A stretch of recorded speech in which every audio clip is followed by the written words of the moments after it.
It gives me enormous pleasure today to welcome our loyal, committed, and very insightful members of the Bengal Club Book Club, our international array of scholars and perceptive readers who've joined us over puddles and ponds to celebrate one of the finest writers of our times, Pico Iyer. We're exploring his newest collection to the Collector's Library, his 14th title published a few weeks ago, The Unknown Life in Search of Paradise, already on the national bestseller list in the US. With 20 articles, interviews, and reviews on Pico, over 40 years of telephonic and digital communication and meetings with this author in Thailand and Canada, and having written a master's dissertation at the University of Toronto on his first memoir on Japan, I think I might have a teeny-weeny right to felicitate such a prodigious talent of our times. Many devoted readers, such as yourselves, might agree with me when I say that I find the luminosity of Zen more lustrous and more powerful than ever before in Pico Iyer's travels, meditations, work, and worship in his most recent book, The Unknown Life in Search of Paradise. So without further ado, let me just tell you that the book, for those of you who haven't managed to read all of it, the book, in fact, is about finding stillness and the center in the midst of the hurricane, the juggernaut we all lived through. The book was written during the pandemic, and it's dedicated by Pico to his mother, Nandini Iyer, whom he looked after like a truly devoted son. I feel that in these days, as Pico says, he was largely concerned with how the visitor's delighted holiday paradise was likely to be real life, not so easy for the local person, who perhaps dreamed of the California or the Paris from which the visitor had come. Thoughts of paradise can so easily get in the way of finding a paradise right where we stand. Much of what we claim to be paradise, according to Pico, in a recent conversation I had with him, and I'm quoting, is nearly always a projection.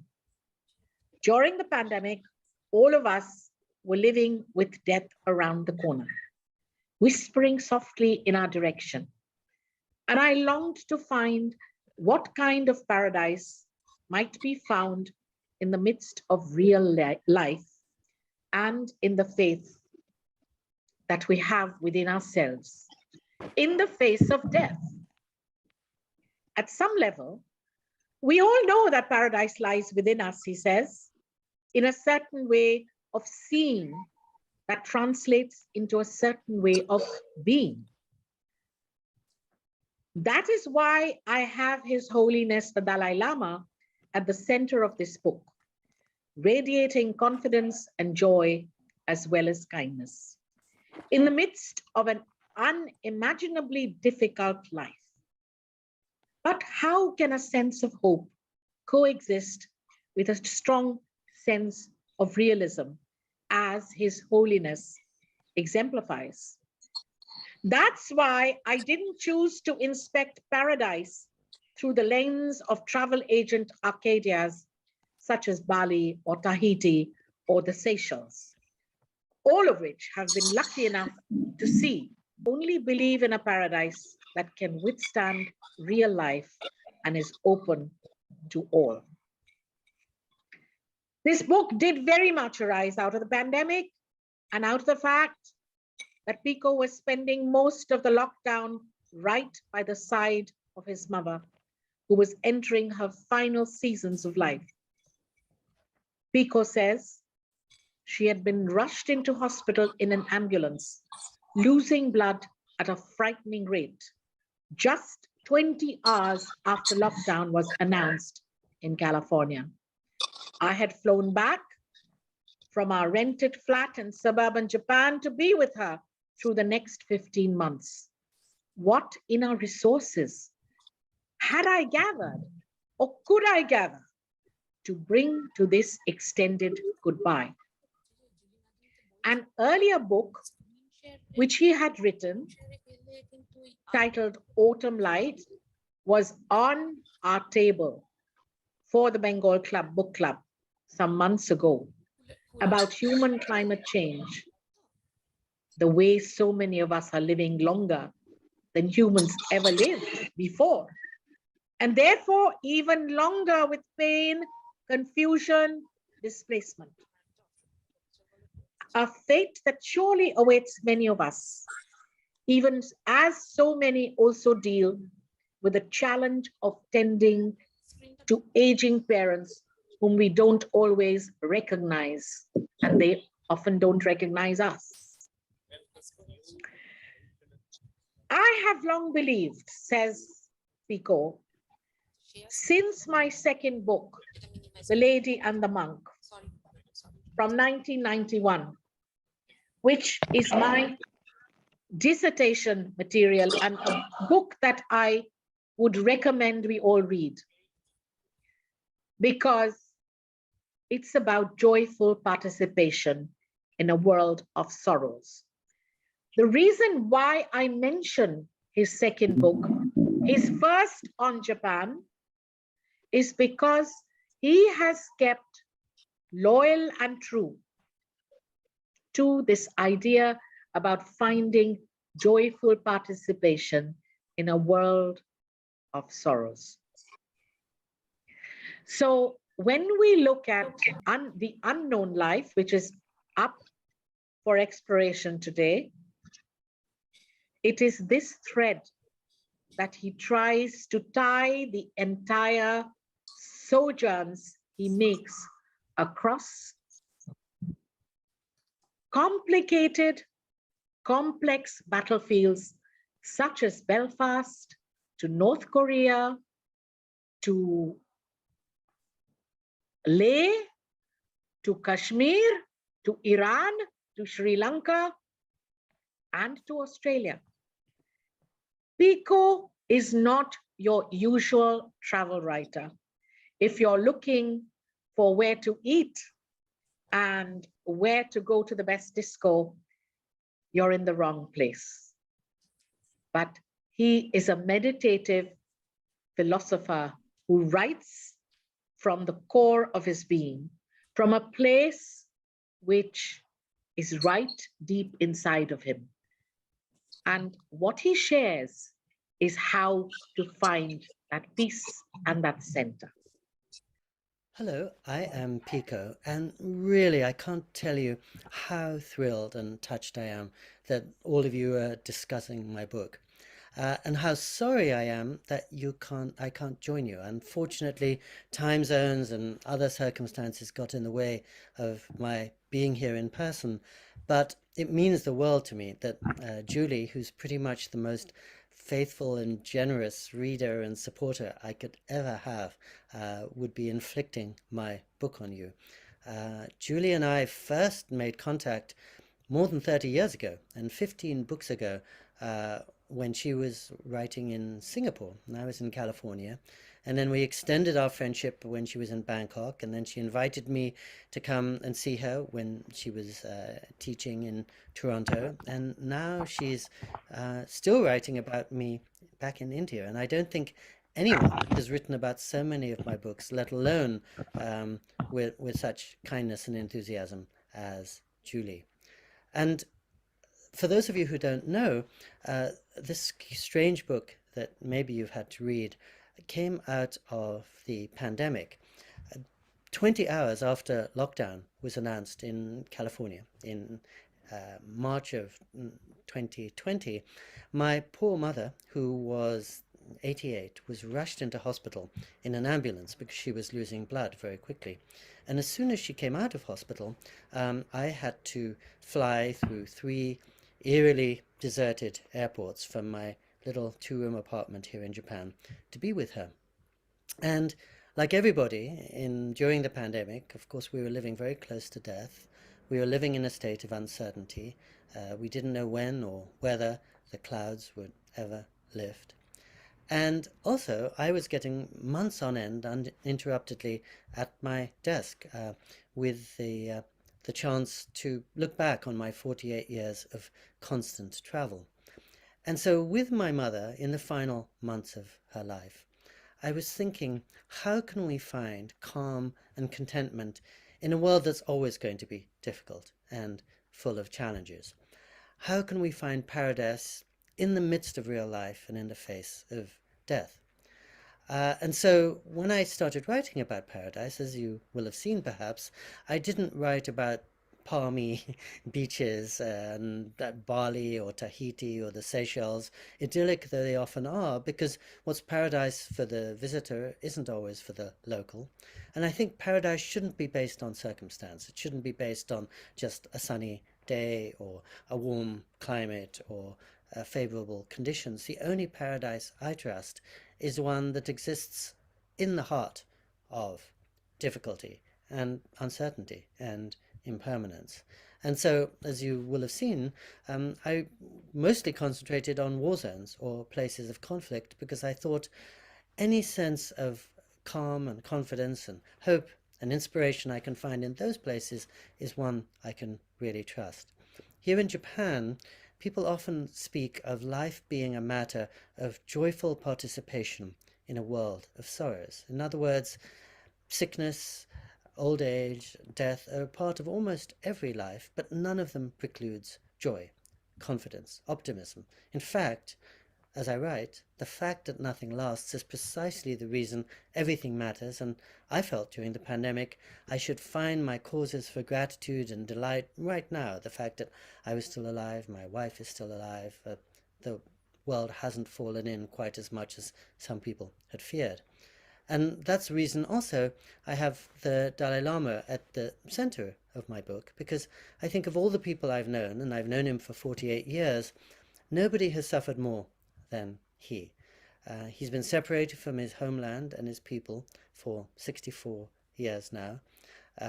He has seen his brother, his mother, his beloved teacher die. He is referred to by the government of the largest nation on earth as an evil spirit. And yet, what is he known for? His robust confidence, his constant smile, his contagious laugh. And to me, that's really an emblem of how life can be.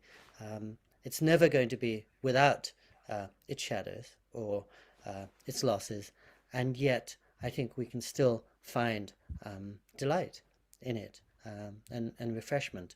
And so you will have seen how towards the end of the book there are 3 chapters in which I literally travel through the underworld, the land of death, as in Homer or Dante or any of the great myths where they talk about katabasis, so as to come out at the other end, and so as to arrive in Varanasi, where the city of death is a city of joy and praise and thanksgiving. And so this is really meant to be a book about hope. And I feel that our world is more divided than I've ever known it, and many people are more despairing than I've ever known them. And so I think what we're craving is reasons for hope in the midst of our history. And if I've left any of you with any hope, I'm really glad. And again, sorry not to be there, as it were, in person on screen, but thank you all, not just for reading my book, but for reading books in general, and I think supporting us writers. Hi, Vivek. Shall we start with you? What did you take away from the book? Yeah, sure. I'm ready, Julie. Lovely. Go ahead. Right. Good evening, everybody. At the end of today's book, Pico Iyer writes, "Death is not the opposite of life," quoting the Varanasi scholar Diana Eck. "It is rather the opposite of birth." His latest book, written during COVID-19 lockdowns, is a story about travel, but so much more than a travelogue. In it, he explores the idea of paradise held by different cultures and religions, making the text a spiritual journey, a pilgrimage to an imagined place where so many of our possibilities lie.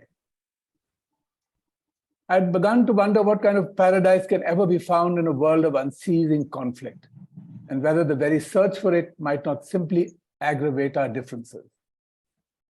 He goes on to say the writer's job is to dismantle the very notion of other by showing how your hurts belong to me as my hopes do to you.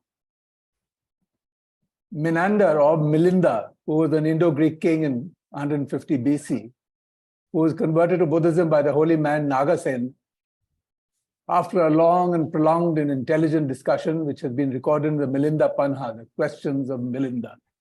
In it, he wonders aloud if the self is permanent or impermanent. Nagasena counters, is the fruit of the mango tree in your garden sweet or sour? Milinda replies bewildered, there is no mango tree in my garden. Exactly, says Nagasena. This juxtaposition of imaginary sweet and sour sums up the existential questions that accompany Pico Iyer on his journey as we follow him on his travels around the world. Iran, North Korea, Sri Lanka, Australia, Belfast, Kashmir, Jerusalem, Dharamsala, Leh, and Japan, and finally Varanasi, as he searches for that elusive concept of paradise that has been imagined by different cultures across history. Paradise is that elusive place where the anxieties, struggles, and burdens of life melt away. Most of us dream of it, but each of us has a very different conception about where it is to be found. He says, in a country where every road comes with speed bumps, and everyone had her own idea about whether this was the way to paradise or to somewhere rather different. The search for paradise and the way out of the ego doubles as an internal journey in the book. The question searches he makes are intensely personal ones, and his quest for the essential meaning of life stem from his semi-cloistered years as a student in the public school system in the UK, in contrast with the freewheeling youth culture in California. How do we as sentient beings reconcile our wishes and hopes with reality? Where does paradise really lie? What can a secular seeker learn from the world's holiest places? In Jerusalem, Iyer discovers a holy turbulence of competing beliefs. But despite it all, somehow people have learned to live with the chaos beyond religious thought. It is sobering to remember that Jews, Christians, and Muslims all center their beliefs around a single creator as recorded in a single book.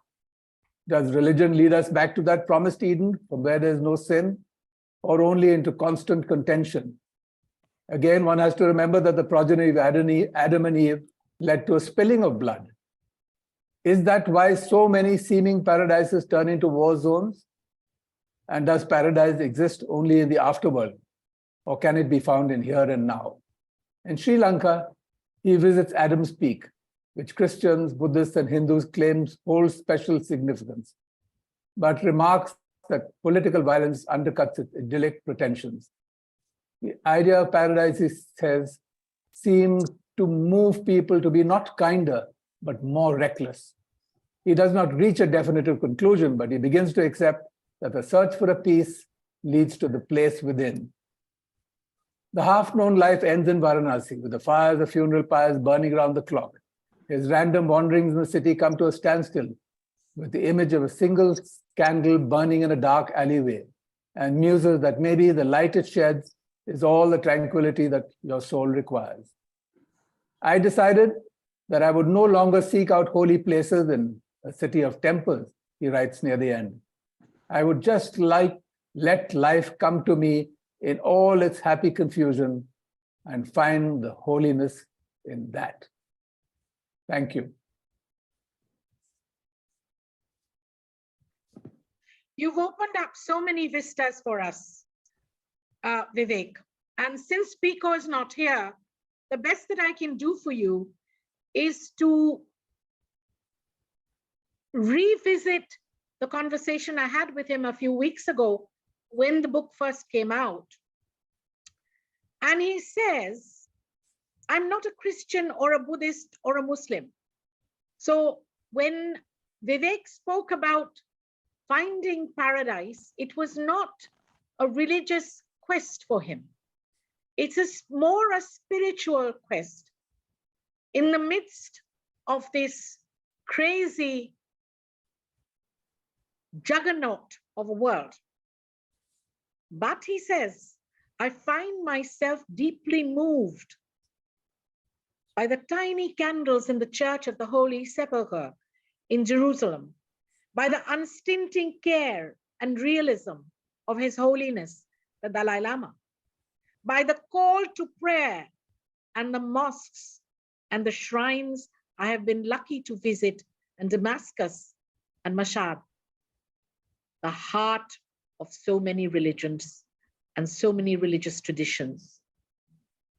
The Bodhisattva gives us the prospect of nirvana to help those who haven't attained it yet. The Catholic monks tirelessly tend to others as Mother Teresa and her sisters did on the streets of Calcutta. The Sufis remind us that there's no division between you and me in the love affair one enjoys with the divine. I'm actually happy when nothing much happens in my life, says Pico. I can lead the most boring, changeless, though light-filled existence possible. I actually was flying back and forth between Japan and California every few weeks during the pandemic, and my job still takes me far and wide. But those travels feel like the surface of life. Its heart and depth seem to take place only when I'm sitting still. Imagine, only when I'm sitting still. I've really been leading the same sort of life for as long as I've been writing. I've been in the same two-room flat in Japan for more than 30 years. I've been staying in the same monastery for 32 years. I've been talking to the Dalai Lama for 48 years, driving the same bottom of the line Toyota for almost 28 years. That's Pico, straight from the heart. You see what you get and you get what you see. I move through the seasons of life as anyone does. Less hair, more weight, but I feel grounded in what doesn't change. One of the challenges of life, as I've often written, is continuing to find excitement, wonder, something new in the midst of familiarity. I think, Vivek, you've done a marvelous job of pointing us to this spiritual quest in the book. And paradise is not about a religious journey to find that pot of gold at the end of the rainbow, but it is a recognition, a consciousness by which you live every day. Thank you for that, Vivek. Okay, so I think it might be a good idea to see if we could possibly have any queries or any observations. Okay, so who else is here who would like to take the baton from Vivek? Is Choitali around? Hi, Choitali. Yes, Julie Di, I'm here. Okay, so either you can take up what Vivek was talking about, finding that paradise in the midst of a spiritual quest, stillness, not necessarily religion, or you can venture on your presentation and we'll come back to the discussion, whatever you like. Okay, right. Thank you, Julie Di. I think Vivek has done a wonderful job, and it's a good idea to sort of take the cue from him and start sort of saying what I have felt. I'm not saying that everything will be sort of exactly what he said, but he has hit absolutely the gong on the point. And I would like to talk about the identification problem that not a problem, it's a phenomenon, I think, that we see in this book where travel is becoming a trope. And with this trope, it's a search for the self that we find. And in order to carry on this search, the author is going through different places, meeting different cultures, and his education, his mind, which is more spiritual than religious, is playing a very pivotal role. What I'm trying to say is that in today's world, we constantly talk of SPNR, spiritual but not religious. So that has come here to stay. So that is the mode that he uses. And in order to do that, he's quite often, not always, trying to juxtapose the elemental with religious fervor. And this is how his narration goes. If we look, I mean, while reading, Todorov did spring to my mind, where there is a suggestion of finding out a relationship between interpretation and articulation. That is what happens constantly in this book. I will just read one bit of a sentence from a chapter called Wrath, which tries to talk on Broome and Perth and the Aboriginal aspect. So here, the subtext is that how we are, the quote unquote civilized people are trying to do away with the Aboriginals. And that is the subtext. But this is how the chapter begins. And one phrase is, he always seemed to find his way to place where the possibility of transcendence rubbed against the less exalted facts of life. So in spite of, rather, instead of just talking about exalted facts of life, just now Julie had been saying that Pico Iyer was said that he's happy when nothing is happening. That can be taken as a prolongation of what he's trying to do in this chapter. That's what I found. And the same ideas are repeated in very sort of places which are quite mythological to the mind of the reader. For instance, Varanasi. You see, the average person mentioning Varanasi thinks of so many things together, starting from the Dashashwamedh Ghat to the films of Satyajit Roy. Many types of thoughts cross our minds. So not one is sort of cast aside by the author, and he takes each place as a realm to establish his sense of paradise. Thank you, Julie. Perfect. Absolutely well woven into Vivek's explication. And you underline the situation in Broome in Australia, which is, again, a problematic area in some ways, Choitali, because it reminds us of colonialism. It reminds us of the conflict between the white colonial master, the settler, with the Australian Aboriginal culture. So I think that point is very well taken. I'd like very much for us to perhaps move on to a region such as Kashmir. And Anju Munshi, if you're here, would love to hear your views, because you are a Kashmiri and you were born there, you visit there, you have a relationship there.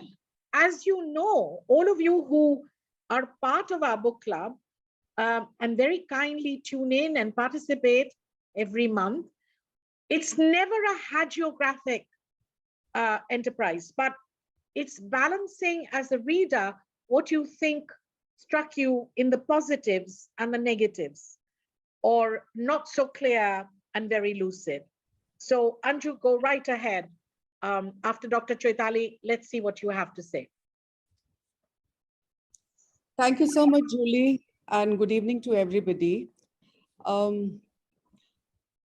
The book opened up Kashmir in front of my eyes. It was like my everyday Kashmir, and it was a little nostalgic when he talks about tea being served, trekking on the hills, making music out of whatever metallic vessels you have. In Kashmir, everybody is very good in making music of anything, whether it's a wooden barrel or a metallic jug or a silver, whatever. They only need a spoon to make music out of it. So it was like all the years that went by, they came back alive to me. A beautiful read, a great poetry, a fun picnic. I thought it was a Kashmir picnic which was being spoken about. But underlying all this, I also felt a sense of detachment on the part of the author, a conscious withdrawal from the scene of action, which is terror and violence. If I'm not mistaken, I think his year of visit should have been 2005, 2006. As he mentions, the bus initiative taken by erstwhile Prime Minister 7 years ago, which makes it 2005, 2006. Quote, only 7 years ago, a peace bridge had been erected, a bus permitted at last to pass across the line of control that separates the feuding sides. History and hope, underlined, became much used words. In that case, 2006, 2005 were the worst years. Terror machine was very active. Fidayeen and gun attacks were on. There was street demonstrations, and what I am very surprised at is his inner peace probably was so strong and so overpowering that it prevailed, because nowhere is there any kind of, a mention of any unease or unrest or, I mean, because he, in his search for a conflict, a free paradise on earth, probably he sees what he wants to see. The half-known peace that exists on this earth, an idealistic view, and Kashmir appears like an extended picnic in the book, which actually wasn't like this. I went to Kashmir in 2005 when we didn't step out of the house. We couldn't, because there was this, the description that is given about the patrolling people and the barbed wires and all that was very much prevalent there. The inner state of mind of the author actually transcends the outer turmoil. That is something which surprises me. It impresses me actually, because also I could have been, it could well have been a place in the Middle East, to be very honest. The essence of Kashmir is missing here. Quote, fair-skinned girls with the green eyes of Afghanistan. All things bright and beautiful, a lot of peace, a lot of happiness, a lot of blossoms, a lot of, peace floating around, when the fact is it wasn't like that. Quote, from every direction, 100 mosques, so it seemed, the call to prayer rose up and encircled us all. Kashmir has also been a renowned center of spirituality, Shaivism and Sufism woven together. And that is a perfect trail to finding peace and tranquility. That seems to be missing there. And the author, although is very much aware of the tensions in the valley, because he does talk about the names of the houseboats, from Ticozi names to Welcome Taliban, Gaza, and Al Jihad. So is it possible for a person to be completely unaware of what happens around him? I would admire this, because it cannot be insensibility. It cannot be being insensitive, because he's not. He's a writer, and his description and his the way of writing is extremely sensitive and very appealing. So probably it's like the inner peace actually conquers the outer turmoil. That's what I felt. He has dealt passionately about the sad passing away of Melanie. So he has a sensitive side. Quote, before Johnny knew if she was in coma and she was gone at 24, the victim had an asthma attack. A foreign woman had died under mysterious circumstances, unquote. The sensitive side is very visible. Then Johnny's ordeals are also elaborated. Such a tragedy could have cut the life of any young traveler in two, but no mention of the prevailing tragic environment. There is also a mention, quote, with more than 3 million towns, all filled with houses made of jewels, surrounded by walls of crystal. Pardon my saying so, but I notoriously got reminded of the 3.5 lakh people who were displaced overnight, an ethnic cleansing of a kind. A native population of thousands of years went into oblivion. So towards the end, he says, what should I tell my, quote, what should I tell my 82-year-old mother when I go home? He asks. Could her memories, quote, could her memories of Kashmir still be found? Question mark. Should they? Question mark, unquote. It is a question, but the question makes a point. I think it's an answer by itself. Thank you so much. Wonderful, Anju.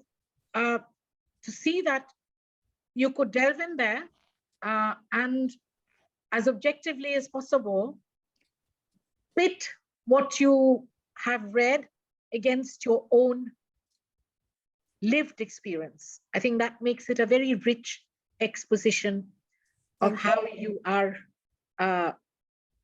looking at the unknown life and how you are demarcating what is reality for you and what is reality for the author. And no two realities are the same. So you've done a fabulous job. Thank you for that. I'm just wondering, Sangeeta Kichlu, are you going to be talking to us about Iran?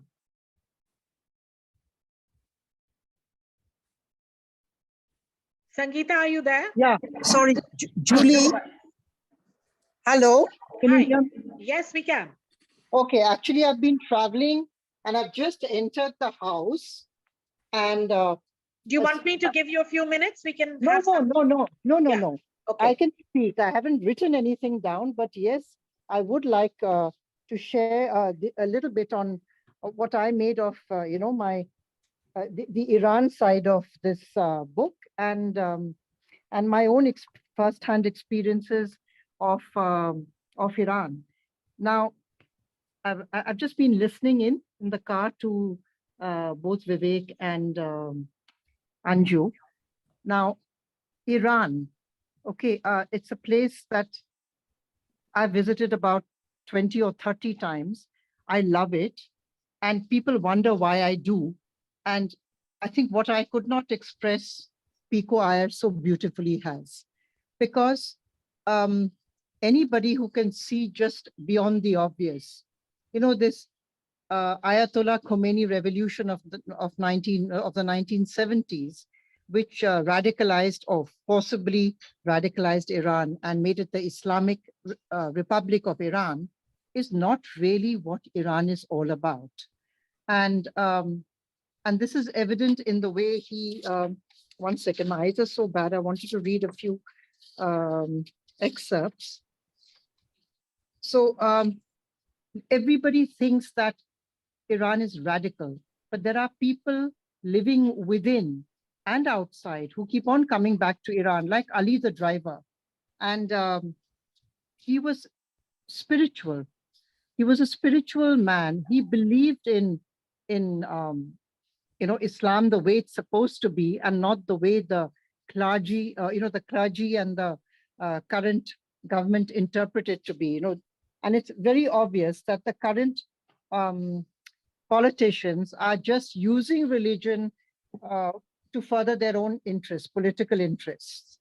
And there is an Iran just below the surface where there is a deep, genuine spiritualism, and like Ali did not want to take Pico to Mashhad on that day when the ceremonies were happening, because he didn't want Pico to witness a radicalized form of, Islam. And he did take him there later, but Pico sneaked out with the other driver and, who gifted him that visit. Now, he pays a visit to Firdausi's, his memorial. And And what is written there is really what you experience when you go to Iran. I have made the world through a paradise of words. No one has done that but me. Huge palaces and monuments will fall into disrepair, but I have made a palace out of words that shall never fade. Through this, I have immortalized Iran. And this Firdausi's immortalized Iran is very evident when you speak to people. You know, people wonder why you have to wear a hijab when you go to Iran. You can't have alcohol. There are many, many restrictions. But when you go into homes, you know that is just a forced veneer. And of course, there's so many other things I'd like to say. For example, like, you know, he ends that Iran chapter talking about the bumps on the road. And how does he express that? I'll just, where does he say that? Just a moment. Just a moment. He talks about the bumps in the road, and he says in Iran, you don't confront people. You give way and make way. You know, which is like the Indian Juga. It's a place where you have to let go of control. Unlike America or, you know, the Western countries, you have to just go with the tide, and you actually can control your life by going with the tide. You have to, as we say, just go with the flow. And that's what he ends the chapter with. And what I missed was, I wish he wrote a lot about Mashhad, and he touched upon Qom and the other places, Shiraz and all that, but he didn't cover enough of Iran. And sometimes I wonder why he went to only Mashhad, which is actually a Muslims, what do you call it, pilgrimage place. Why he did go to Tehran. He stayed in the hotel where I normally stay, Lale Hotel, but he really didn't touch too much upon many cultural and spiritual and socio aspects that come out in the other cities. He sort of highlighted the pilgrimage city of Mashhad more than the other cities. But, and of course, paradise, the word came from Iran, you know. Jannat, Jannat. Yeah. Yes. So, yeah, I'm sorry I didn't make any notes, but I just wanted to share it because I exactly understood where he's coming from. And really, even when I travel to Iran, because I travel alone, you do a lot of soul searching about acceptance and managing with that, you know, how very intellectual, wealthy Iranians have just let go and yet managed and led a full life. Wonderful, wonderful, Sangeeta. And it's strange how, you know, you look at the chapter on Iran and you pick out the beautiful gems because you're looking with a different pair of eyes. Whereas when I read this chapter, what stayed with me is, you know, when his guide in Tehran, Ali, concluded his translation, what you read out, I have made the world through a paradise of words. Mm. If you remember, the driver put back his cap and offered Pico a reassuring smile. Yes. And if you remember, the guy had throat cancer. Yeah, and he sang with a baritone voice. Yeah, and he said, I didn't know if I could sing again. Yes, and yes. 7 months ago, he was diagnosed with cancer. But for Firdausi, for Iran, I have to try.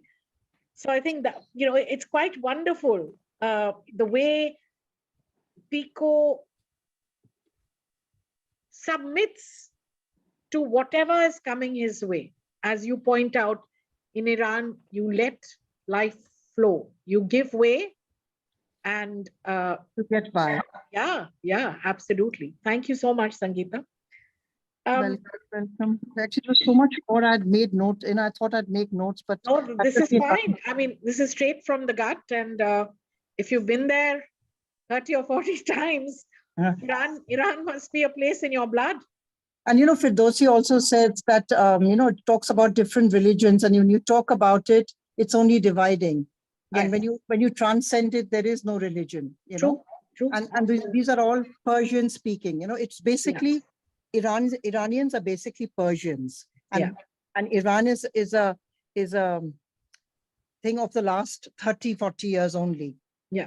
So that Persian culture of so many centuries is deep set inside at least our generation. The newer generation, of course, has grown up differently. Sure. So, sure. Thank you. Thank you so much. Harish, Dr. Harish Mehta, are you here? Yes, I am. Let's have your views, Harish. Looking forward, our resident historian. Well, okay. So the heart of the book appears on page 49, where Pico Iyer explains for probably the only time in the book where he got the title from. The title of the book, The Half-Known Life.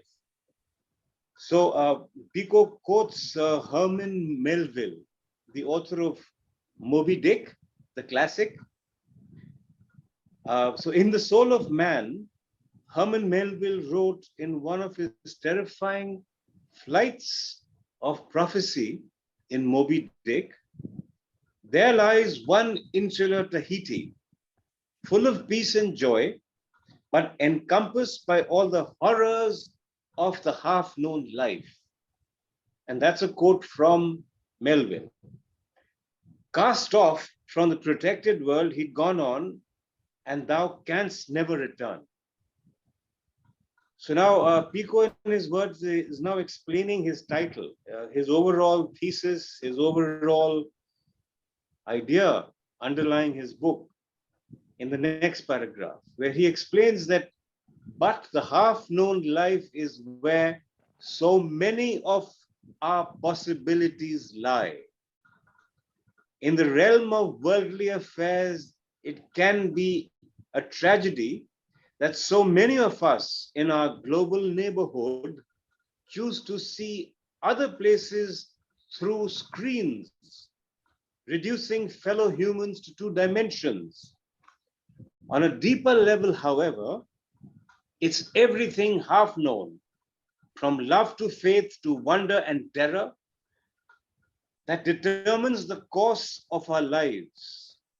Melvin's sorrow lay not just in his restless inquiries, but in his hope for answers in a world that seems always to simmer in a state of answerlessness. And so in his book, Pico has several times referred to questions, but questions which can only be answered by another question. And therefore, this half-known life must remain for our brief sojourn on terra firma, must remain half-known. The other half probably will carry on with us into another journey, and not necessarily to a physical place like Iran or Kashmir or Belfast, about which I'm going to talk for a few seconds, because these are only terrestrial ideas, places that can be here today and completely wiped off the face tomorrow, as history has shown us that entire civilizations are apt to vanish. If a certain crop failed in the past, one crop failure meant that an entire race of people, an entire country would be wiped off the face of the earth. But now we have weapons of mass destruction to help us along the way. So a couple of very, very brief things. One is about how I got into this book is that, Pico, in the beginning of this book, talks about his time in this public school where, they were ruled by very, very stern masters, and whose only job in the world was to make men, to tame boys, to tame them and make men out of them. And so he said as soon as he came of age, he posted himself in the new world, which was America, going away from England. and he started inhaling the gospel of possibility as it came through him through European philosophers. And then he realized that why look to old Europe and the conventional wisdom? Because he said the truths can lie in other places too. And that's probably why he travels so much. And a lot of his journeying seems to be sort of knee-jerk, moving from place to place and finding a little clue here and a small answer there. But I think in his journeys, he tries to find a certain universality of the human spirit, whether you are under North Korea or whether you are, so when he transitions from, say, Iran to North Korea or wherever, he finds a certain idea which gives him, which creates a sort of a convergence, a sort of a similar playing field, even though there are ideological chasms. And so he finds that in Korea, for example, he finds that he calls North Korea this spiritual home. I'm sorry, he calls Belfast. Now because he moves around so much, he's in Belfast, the site of wars called the Troubles, when Catholics fought Protestants, across Ireland, carrying their war into England and London. And famously, Lord Mountbatten, whom we know, is killed by Irish militants, during this long period of the Troubles. And so he finds that Belfast, like many an ill-starred place, the spiritual home of civil war, had realized that its best hope for revival might be to make a killing out of its bad name. A very interesting turn of phrase, to make a killing out of its bad name and going the route of tourism. To offer visitors a sense of history here was to focus on the conflicts outsiders had heard so much about. And I sometimes wondered whether the locals, not unlike the people of North Korea, were acting out their animosities the way others might portray princesses along Disneyland's main street. And so, in his journey through North Korea, through Belfast, he finds he goes into the heart of the Troubles, of the site of the warfare, where just the neighborhood next to the one he's in is the neighborhood of the enemy. Now, a long time has gone by and there is peace there, but the old scars remain. And now, are we going to see a new scar emerge in Britain with a Muslim gentleman being the first minister of Scotland who wants to secede, wants to break away from England, from Britain, and an Indian gentleman, Rishi, who's in control as Prime Minister of Britain, whose mandate it is to make sure that Scotland remains in England, remains in Britain. But the Muslim gentleman who's now ruling Scotland is mandated to take Scotland out, to make it free again. So are we going to see a renewed period of the Troubles? And my own feeling is that they can sign a piece of paper either way, for Scotland to remain or to secede. But either way, a point will come when hot-headed young militants on both sides will fight to either keep the country, Scotland, within England, or from young Scots who want to finally breathe the freedom that history promised them, but never delivered. They've come achingly close to it, but they haven't yet grasped it. So my feeling is that a few glasses of whiskey will be a waste. Why waste good whiskey over bad negotiators with bad intentions. The youngsters will go to war sooner or later to decide the future of Scotland. Thank you.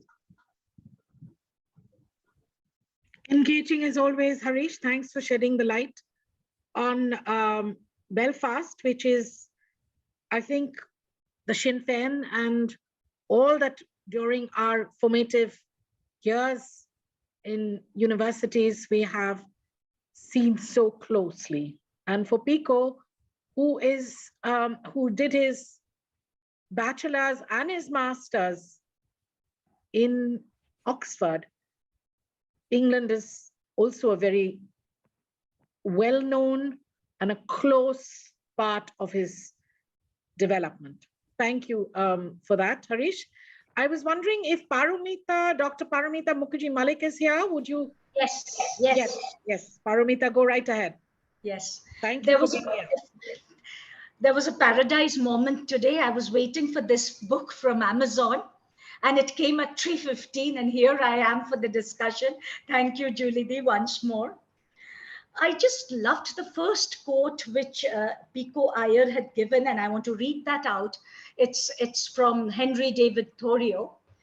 With all your science, can you tell how it is and whence it is that light comes into the soul?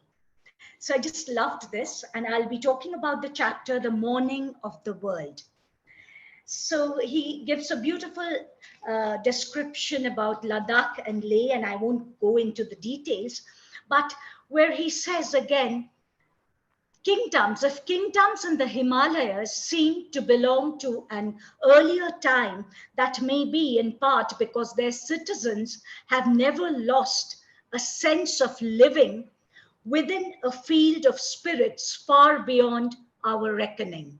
So I think that spirituality is so beautifully expressed that, the stillness, the continuity which goes on in Leh and Ladakh and the Himalayan region. And Pico, then he describes the Himalayas as the world's last Shangri-La.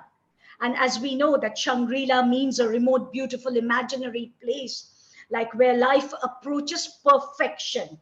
Now, so again, then he asked, what did Himalaya have to gain from him? Because when he went there, so it was like Shangri-La to him. So what did the Himalayas gain from him? And then he talks about Ladakh, talks about the military encampment, the unrest.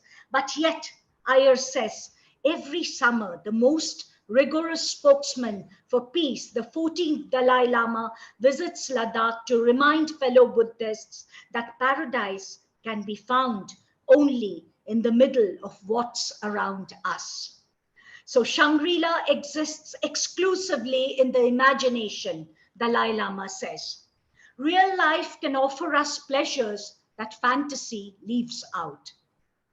Again, Pico Iyer talks about the simplicity of the people of Leh and Ladakh and quotes Thoreau again.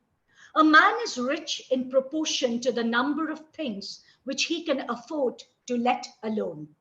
He adds that again, Thoreau regrets that I was not as wise as the day I was born.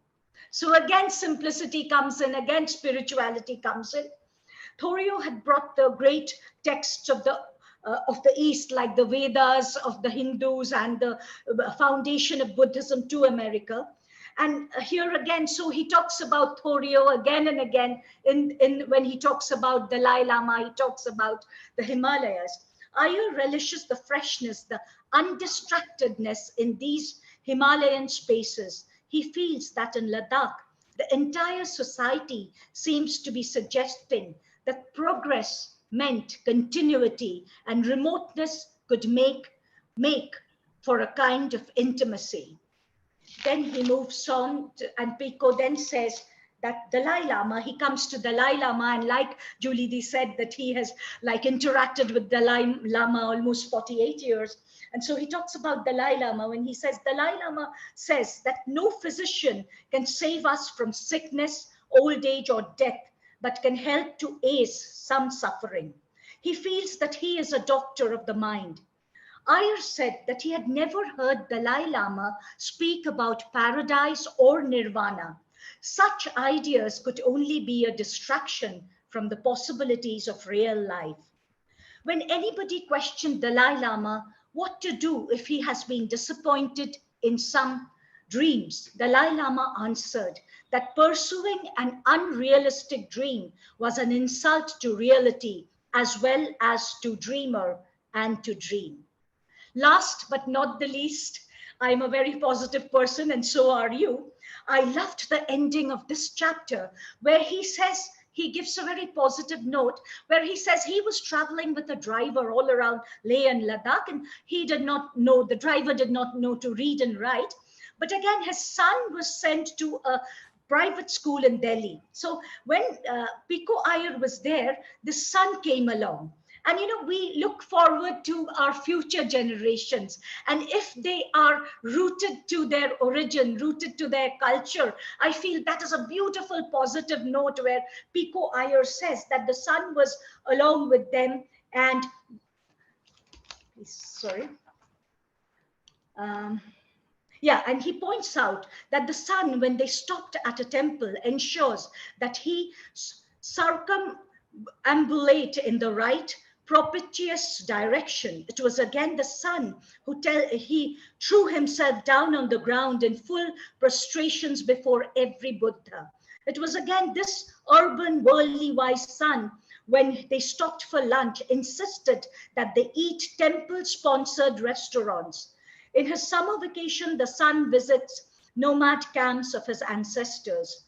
So the son is trying to preserve his culture and unaware about living in Shangri-La, trying to make the real world as rich as possible.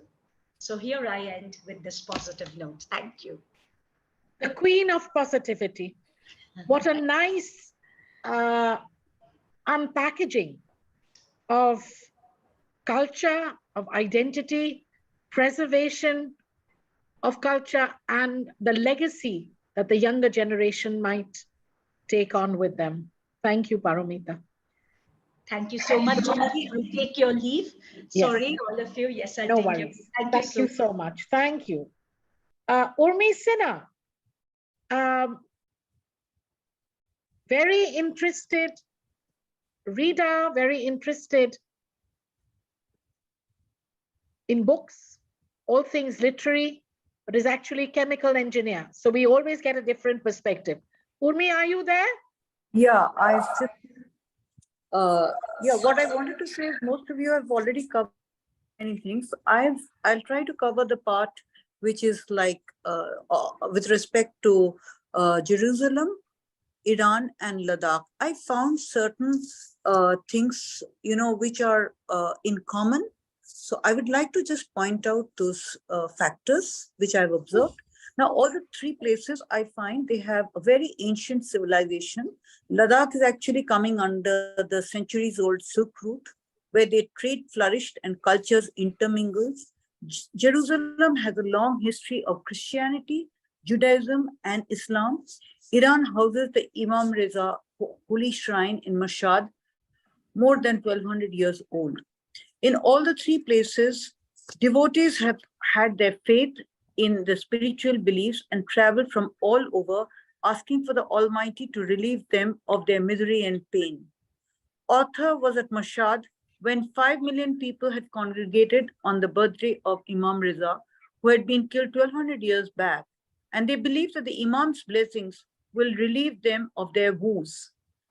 Same is the case of Jerusalem, where thousands of people throng and rush to Bethlehem and other places to get some peace. And in Ladakh, they're also trying to go to get their peace from in the monasteries and in the tranquility of the mountains. All the three places have the internal strife amongst their warring factions, which they, within their own religion over centuries, and now the conflicts are arising with the modernity. About Jerusalem, the author writes that it's like a family home in which everyone is squabbling with his siblings over the late father's will. Jerusalem's 21st century challenge, as well as dissolution of the borders, meant that more and more conflicts were internal. the Orthodox Jews were spitting at their secular brothers and vice versa. Ultra-Orthodox Jews aligning with the Palestinian Liberation Organization on grounds of their enemy must be my friend. All these, internal factions and fights which are arising time and again, and is actually something which the common people are not, people who are in trouble or trying to get off their misery, they are unable to appreciate. Now, however, they're still, in Ladakh, they're sending the Ladakh is also trying to change. And, people are trying to change with modern times. Many winter festivals have been moved to the summers. When there are tourists in the region, they're serving in the Siachen Glacier in winters and working with their traditional trade and business in the summers. But the good part is they're sending their children to formal school education, as did Phungchok, the driver, send his son to study English and economics. Now, in all three places, I observed that each of them are having a culture, by a different culture, showing the same culture by the modern generation. They decide they want to flee the place or they want to actually hold on to the tradition.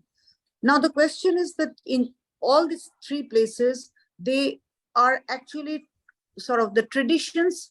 In Jerusalem, the traditions are actually shown by actually the newer generations who are trying to keep up the traditions. In Jerusalem, the author met Amir, who learned Judaism in Venezuela, Catholicism in Trinidad, Hinduism along the Ganges. So many countries converged in Jerusalem that a precedent could be found in almost everything. Amir says, all are coexisting for thousands of years, not always peacefully, but all religions are different paths to the summit of the same mountain. I feel that, that Amir is trying to sort of say that, even though there is difference, he's actually trying to find peace within himself. In Ladakh, he met Phungchok, the driver's son, who had gone to a formal education and learned to speak fluent English and learned economics. Still, they were so deep-rooted in their tradition at the temple. He ensured that the author goes round the temple in the correct direction. He went prostrate with full body on the ground in obeisance in front of the Buddha. He insisted that they have temple-sponsored meals in temple-sponsored restaurants. His summer vacations were devoted to visiting the nomad camp of his ancestors. Again, he's trying to keep up the tradition of the modern generation. Is trying to keep up the tradition and hold on to the tradition instead of our thinking that they're trying to sort of get away with it. In Mashhad, Iran, the author's guide, the young Iranian who took asylum in UK but wanted the blessings of the Imam to have a daughter like his European wife, he visited the shrine every year religiously and says, even when I'm in England, I call my brother and ask him to go to the shrine and hold up the phone so that I can feel it and hear it. Everywhere, but the modern generation is everywhere, even the modern generation is doing their soul searching for peace, looking for the paradise, hence rushing to the religious places. But finally, one needs to find peace within oneself. He has given the way Rumi has said, each one, even from the modern generation, is doing a soul searching and finding the peace and trying to find the paradise within oneself. This is my conclusion. Thank you. Brilliant, as usual, Urmi. You take us down paths which no one else treads because you have the mind of a scientist. I've told you this before, my friend. We went to university together here, and I do remember how scintillating you are. Thank you very much. Anushuya, looking greatly forward. Anushuya Pal. Hi, Julie. Hi, Anushree. Hi, everyone. I think both Paramita and Urmi have said a lot about Leh, and even I was going to be talking about Leh. So instead of saying or re-saying the things that I do notice as common as what they have, I'll just go into a bit of what Pico has written about the journey. And what I sensed was actually like, considering that it is about different places where he has seen a lot of strife and he's written about it. In Leh, there's not so much of strife that he is experiencing. And in that place where, he does talk about acclimatizing to the lightness of the air, it's taking him 2 days to get accustomed to the lack of oxygen. He has done a different kind of description about his journey within. And that is, I think, more evident in his trip through Leh, because every journey that he's making through very harsh terrain with his driver Funchuk, who has given up a nomadic life to earn a little extra money. The things that he describes, it could be like, you could be even in Afghanistan, the terrain that he describes, it's harsh, and both man and beast struggle to survive. And in the midst of all that, the Buddhist living everything meditatively is something that he notices, because perhaps it is to do with his long discourses with the Dalai Lama. And he's able to notice that, like the ladies, while they're farming, they're singing, and in all of their living, they're living it in a meditative manner. And he just keeps diving into himself, and he kind of breaking the to break preconceived ideas that he had gone to Leh with. And he's just dialoguing with himself about what he imagined certain situations to be and how reality is teaching him otherwise. And the very fact that Leh, in his imagination, was a wholly Buddhist place, but it turns out that 50% of the population were Muslims, and that it was a very active trading hub between all these Samarkand, Turkestan, Herat, and all the traders from there, and it has been so for centuries.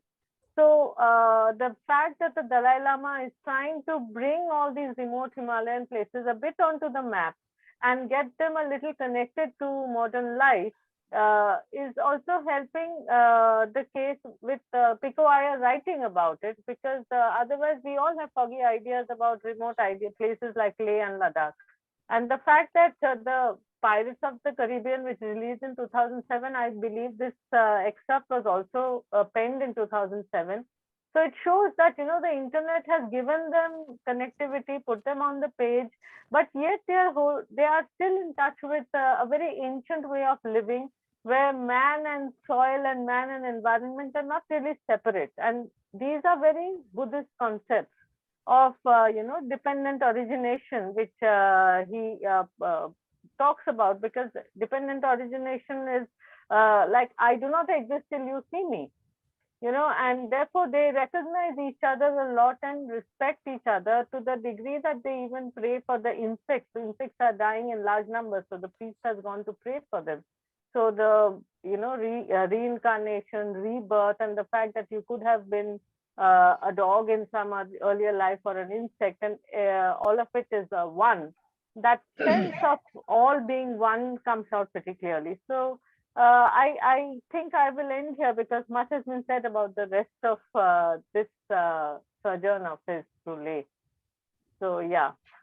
Anusuya, I must congratulate you on bringing this idea of interdependency, because that is one of the essential diktats of the Buddha. And we beat our breasts today and we talk about biodiversity, sustainable development. Yes. But that's all So he talks about the Indra's net in it. You know, the core of Buddhist teaching was interdependence, or Indra's net as it is called. And for a culture or a person to be cut off from others was to condemn it to a kind of non-existence. And this is a very painful space to be in. You know, your existence is dependent on someone else acknowledging you. So it is that it's also respect for life. So, and it's also, Anasuya, it's also an erasure of your own ego. Because you exist because something else exists. Yes. Absolutely. And therefore, the indispensability of the other to my own existence. And that was something I think he is in search of something more within himself, and the journey around all these places have only served to make him introspect more and more, and all of it actually exists within him. Super. Thank you so much. Shivonti, how are you doing? Would you like to chip in? Because you love Sri Lanka so much, can we have your inputs on Sri Lanka?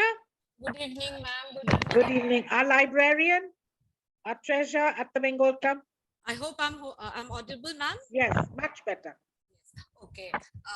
I'm going to talk about the chapter on Sri Lanka, because as Sri Lanka is a very favorite place of mine, although I never had the privilege to be there.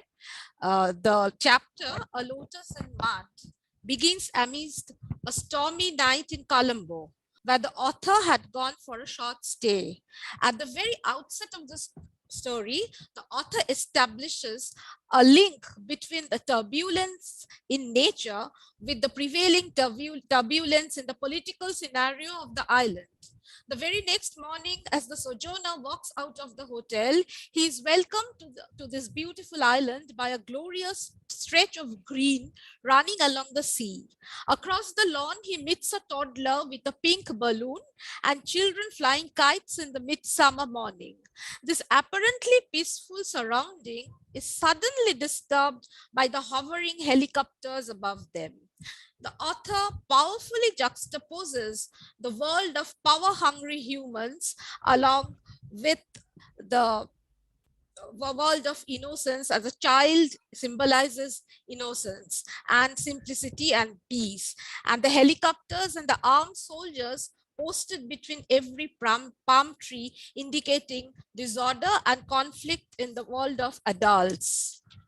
The traveler, in search of his paradise, soon discovers that he has landed at a place which has witnessed 20 years of bitter fighting between Tamil tigers and the ruling Sinhalese government. A ceasefire has been declared. So this was the best time for any visitor to take a tour of this place. The term paradise and attainment of this place is so significant to the author that this term appears and reappears throughout the story. To him, the notion of an external paradise is an illusion. The author believes that in order to obtain peace, man has to build up his very own paradise within himself.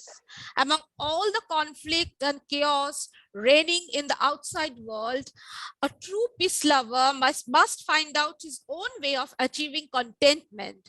And this degree of happiness perhaps can come through hope and confidence. Therefore, Iyer is hopeful that the dark days in this beautiful island will be over at some point of time. The misfortunate residents of this land will regain their lost paradise. So we readers to feel optimistic that peace will be restored in this verdant island, and once again, this island will become a paradise for every suffering soul. Thank you, that's all. Thank you, Shivonti. Totally different spin with the beauty of nature, and Iyer is known for his descriptive prowess. So I'm glad you brought that in. Moving on to Mr. Vinod Pillai, a very valuable contributor. Vinod? Thank you, Julie. Such a pleasure. Go ahead. It's a great opportunity for me. Good evening, ladies and gentlemen. I'm going to focus on Raat, which is the chapter, one of the chapters. Well, the way I look at it, there are three parts to it. I would like to look at it from three angles. The first is, of course, the way he starts off by introducing his favorite friend from his college years, Nicholas. So he's brought in the beginning. And I think that's very important because he sort of, prepares us for the kind of experience that is going to follow. Because he tells us that Nicholas was a very mythical kind of person, and he worked as a war correspondent in Baghdad and San Salvador and Kosovo. But every time he emerged from these conflicts, he flew back to the Australian interior, the red dirt emptiness at the heart of the oldest continent, and started to take long drives out towards horizons that, for all the oblivion they threatened, promised liberation from the complications of both self and history. So there he sort of prepares the ground, tells us, what could follow. And then he goes on to explain how he landed up in Australia in 2005, the time of the bicentenary, and realizes that his old friend is now living with an Aboriginal woman and in a very remote corner.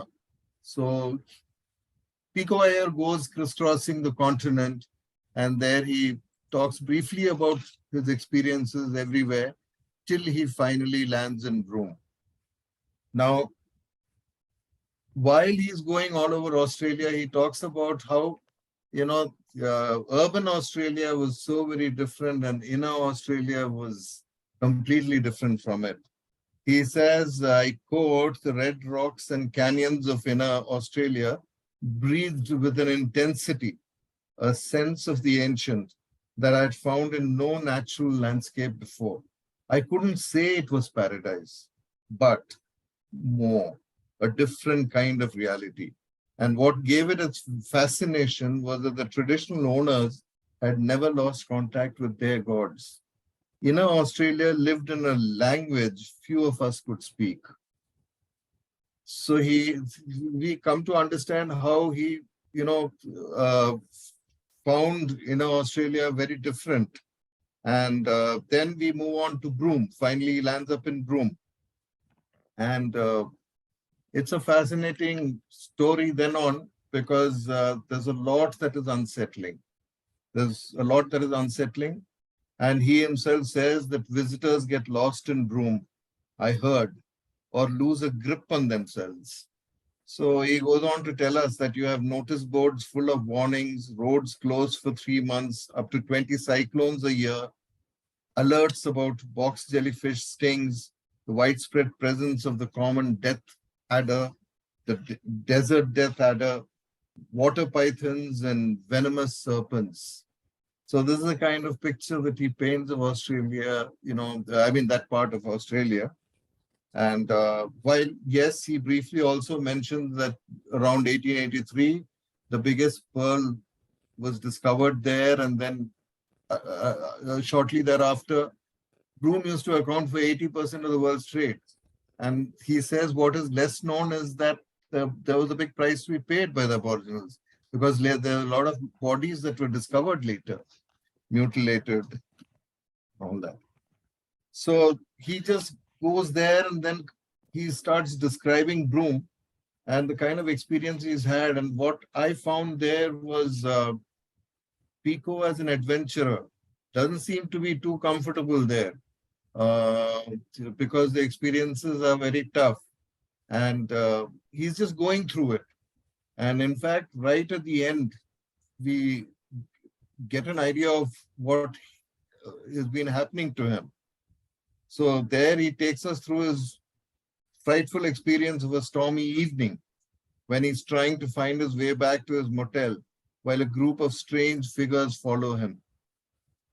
Quoting from the book, I started to run.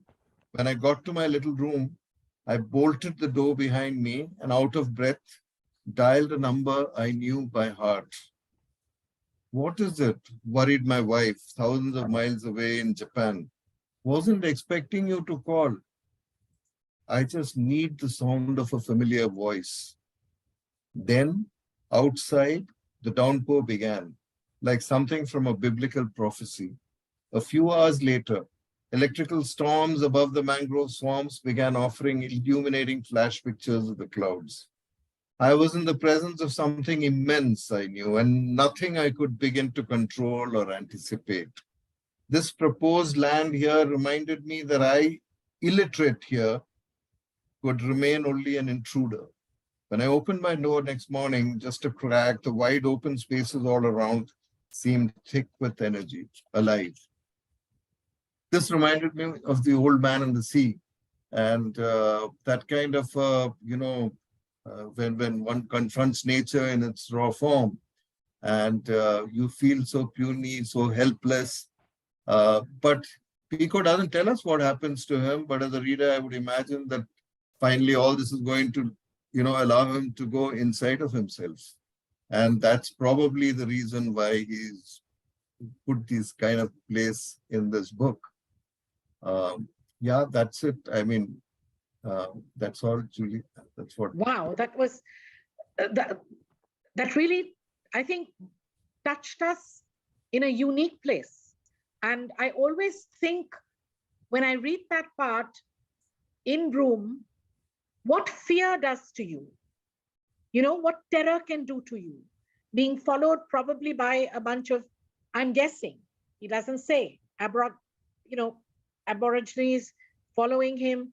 He has absolutely no idea what they have in mind.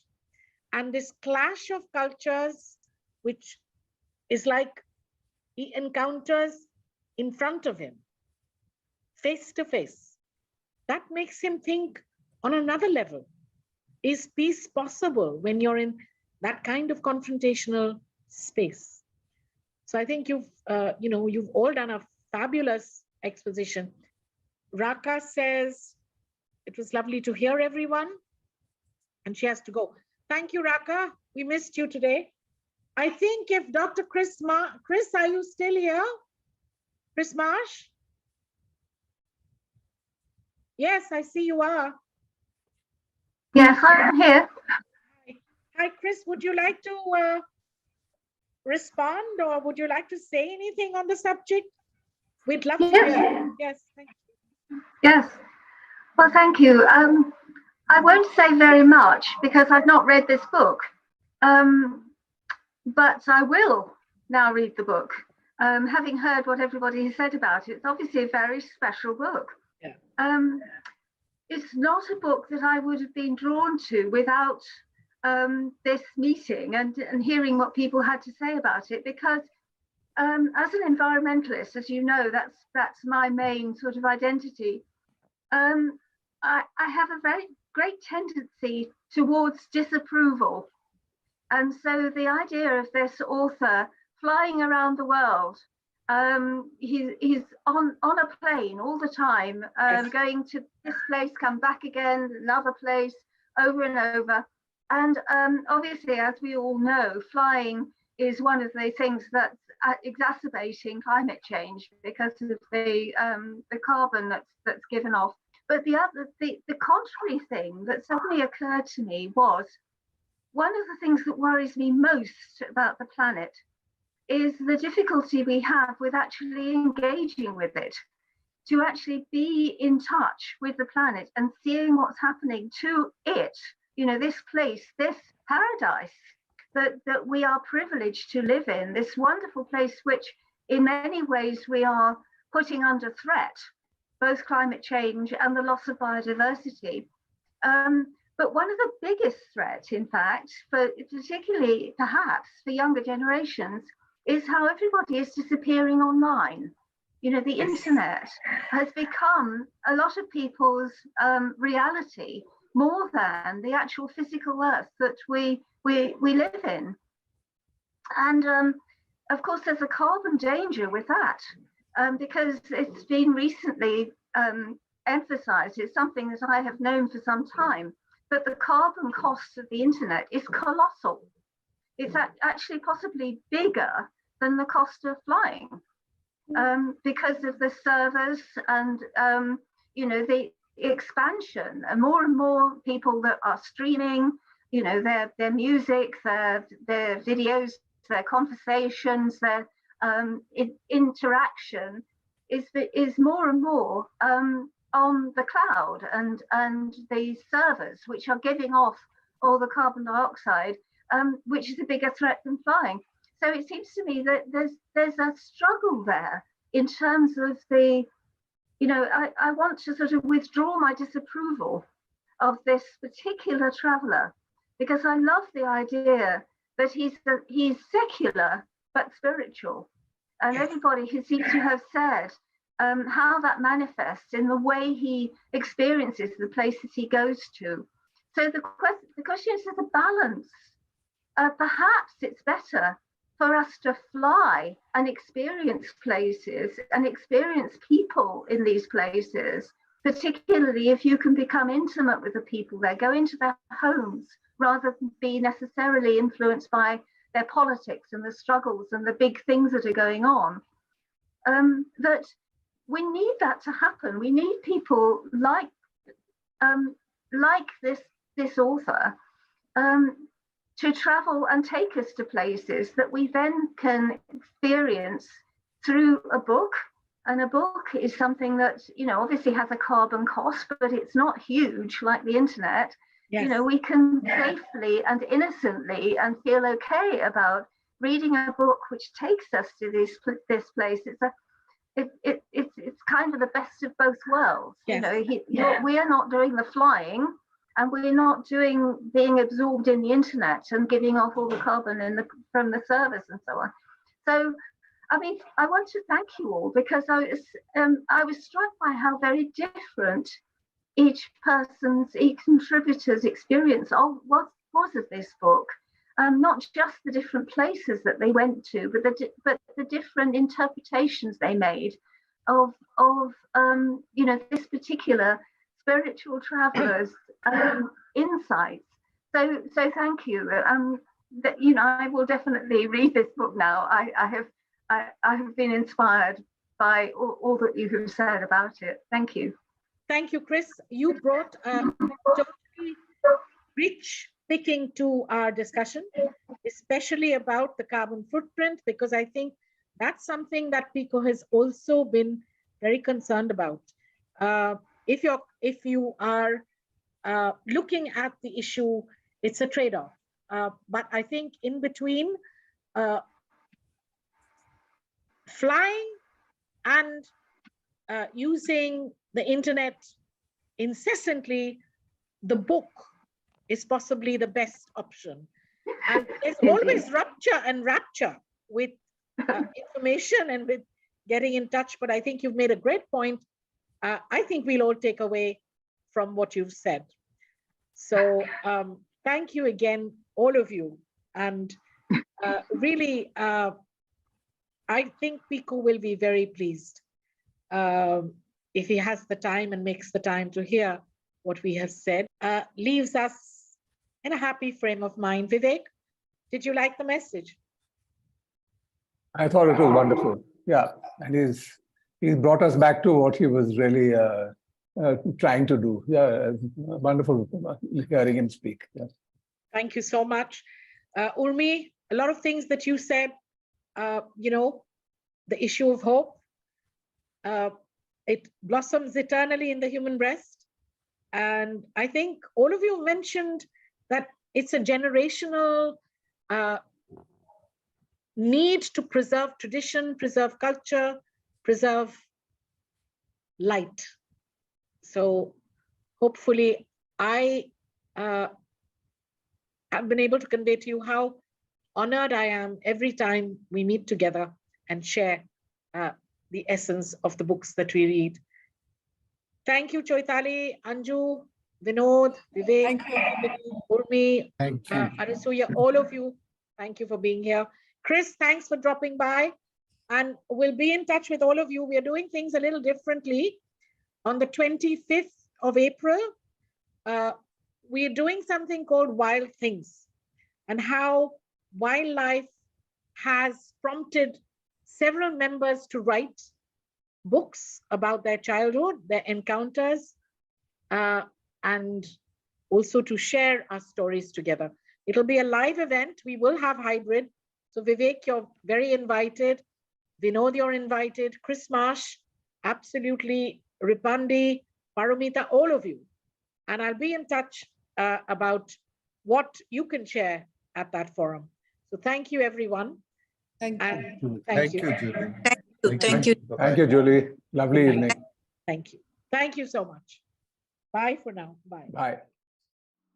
Welcome to the oldest social and business club in India, the Bengal Club. Set up in 1827 as a meeting place where people from the military, the judiciary, businessmen and professionals of the British Empire gathered together. Independence brought about a change in clientele, but not in character. Professionals, businessmen, people from the service sector, bureaucrats, and academics started rubbing shoulders in the corridors of this hallowed institution. Welcome to the library of the Bengal Club, an institution within an institution. A veritable collection of books, the like of which you're unlikely to find anywhere else in the city, and indeed in this country. Recordings by famous speakers who have spoken here in the library, and a collection of books on any subject that you may want to look for. Books by Nobel laureates, books by Bengal Club members, books on political science, philosophy, ethics and morality, food and drinks, sports and culture. Mention the subject and it's available here. There is also a small Wi-Fi corner where you can browse the internet in peace.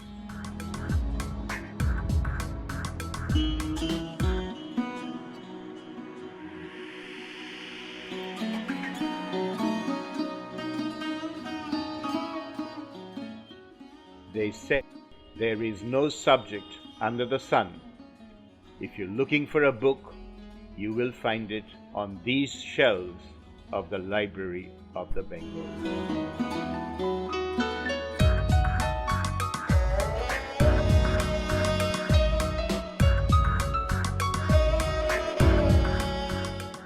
Envy the books, enjoy the collection, but above all, celebrate in the ambience of this wonderful library, the Library of the Bengal Club. Welcome to see the other famous individuals who have launched their books on this site. And recordings of that book launch are also available in this library. Welcome to the Library of the Bengal Club. On behalf of the Library Subcommittee, welcome to this program.